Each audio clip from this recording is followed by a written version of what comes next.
Welcome YouTubers and 4-plussers to Battle Report 32. This is the final round of the Khornehusker RTT, round 3 of 3. And I found myself once again faced off against a familiar foe. Andy from our game club, we've played several times. You've seen his army several times. But again, this particular build hasn't faced his army, so it should be interesting. Andy won the roll to deploy first, and he set up first, and he kept a lot of stuff in reserve. He kept Helldrake, Khorne Bloodletters, Chaos Space Marines, and Soul Grinder, all in reserve.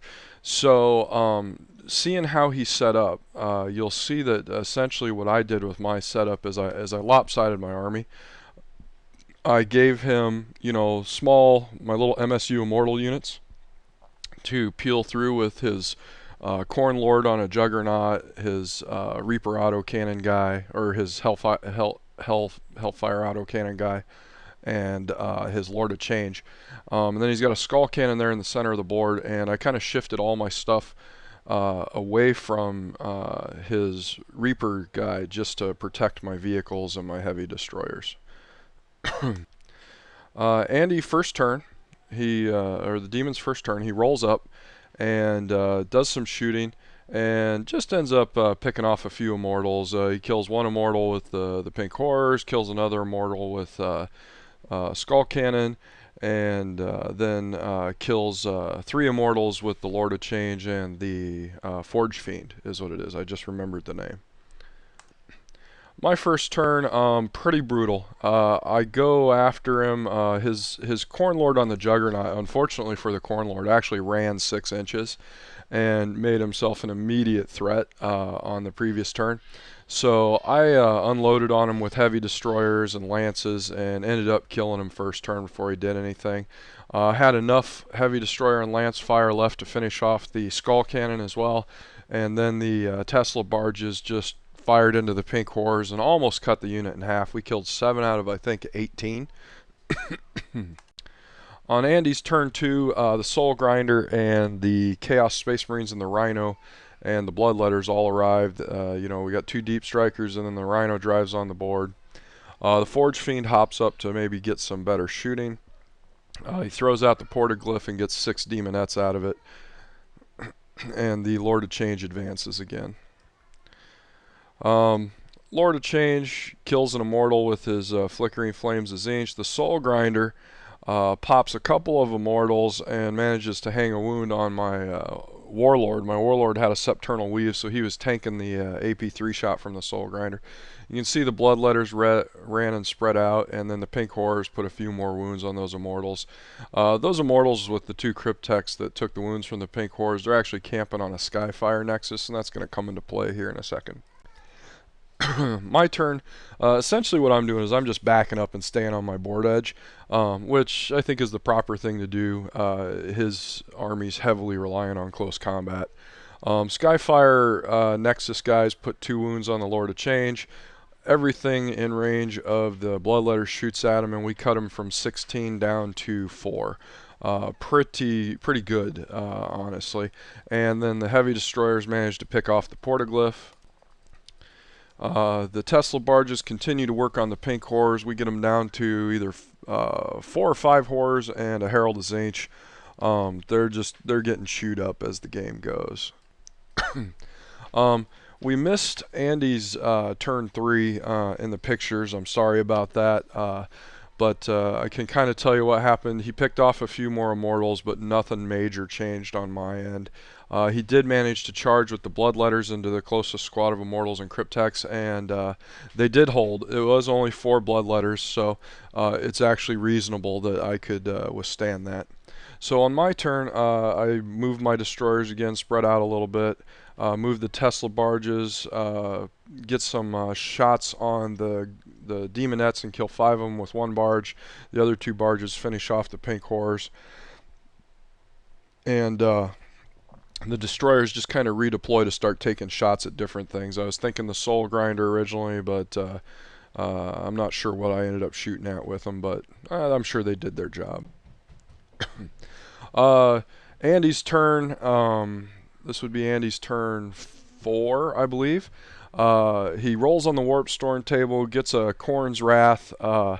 It comes hammering down on my destroyers right there, and it wounds all 3 of them.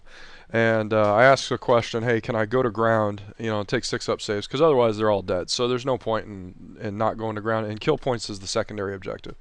So I go to ground, and one of them saves, and then when we do our We'll Be Back rolls, or our reanimation protocol rolls, one of them gets back up. So Khorne got cheated there a little bit. Continuation of Andy's turn 4. His Helldrake actually came in last turn. It did kill a couple of Immortals, but it just didn't have a great round the first turn it came in. So it zooms across, tries to Vector Strike the Cryptex. They're standing in front of Lord of Change. Nothing happens. Ends up flaming and killing an Overlord. So he did get a kill point. That's his first kill point there, and snuffs out a Cryptek. But one Cryptek survives and maintains the squad kill point. The Lord of Change shoots at the 2 Crypteks in front of him and kills them both, but one stands back up.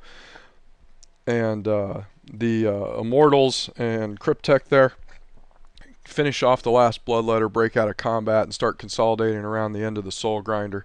At some point, he actually got his Marines out of that Rhino and onto the objective. The Skyfire Nexus Cryptex there finish off the Lord of Change on my turn 4. You can see that I moved everything in such a way to go ahead and target some rear armor shots on the Helldrake and stuff like that. But really, the game was kill points, and I was already way ahead on those. Getting kill points out of my army with multiple ever-living models in each small squad is almost impossible. It's not impossible. You can do it with sweeping advance, but it is really a lot like pulling teeth. Very difficult. But this is turn 4. It's going to be my turn 4. This is going to be the end of the game. So I don't do a lot of the shooting that is possible. I just basically do enough to make sure that I'll get the primary, secondary, and tertiary objectives. Primary was kill points. I think earlier I said it was secondary. Secondary objective is table quarters, and tertiary is objective markers. And there's 4, 1 in each corner, plus 1 in the center. When this turn started, Andy had 2 objectives. I had 1 objective, and he had 2 table quarters, and I had 2 table quarters, but I had him on kill points. But just to maximize the score, I'm just going to do the bare minimum required. What you're going to see happen here is the 3 heavy destroyer squad there that's still fully functional shoots and kills the Forge Fiend. The Tesla Barge shoots and kills the last demonette that was up on that ridge. And that takes away one of his objectives, and it takes away that table quarter. And then to make sure I get the table quarter, I go ahead and run with the 2 heavy destroyers there standing on the hill. And that's going to give me 3 table quarters with the Lord of Change being dead, and 1 objective. And then to shore it up, you see there's no Lord of Change there.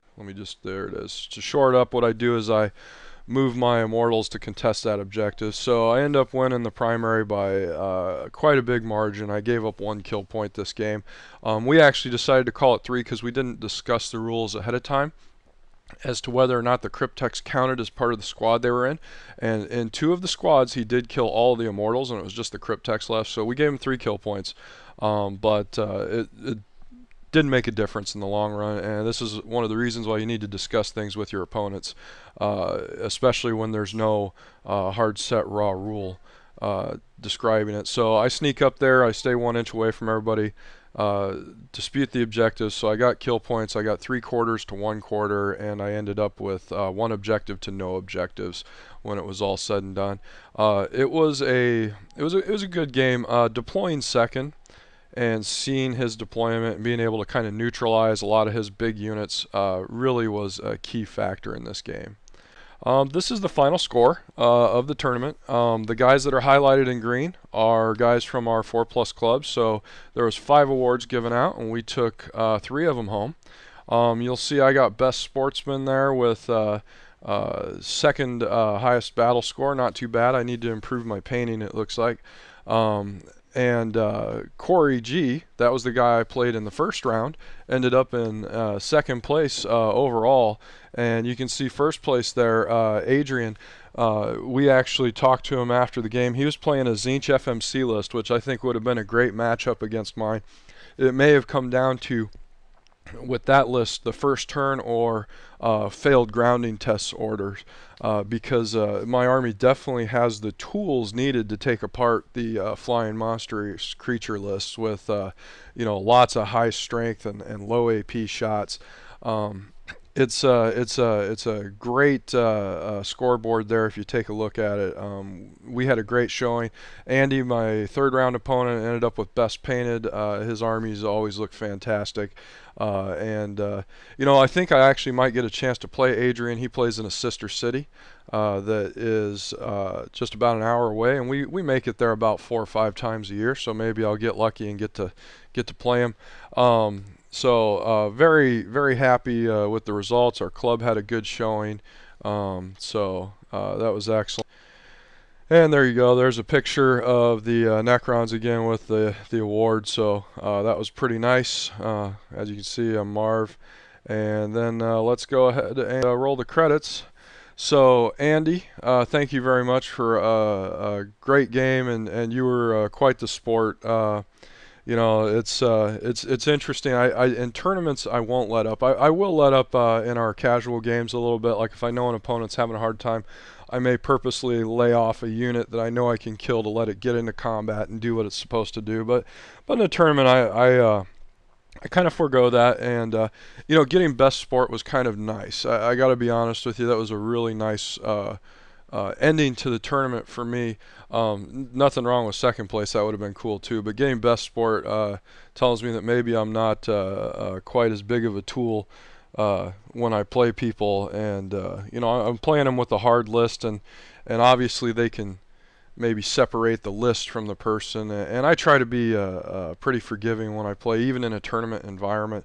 Even though I don't let up, I won't make a person stick to like a forgotten move. Like let's say they forget to move a model or something, and it's very obvious that they would have wanted to move this model and that they would have wanted to shoot at something of mine.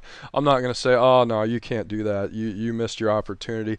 That's actually, when people do that, and I see that in tournaments, I really think it shows a weakness of the other player that does that.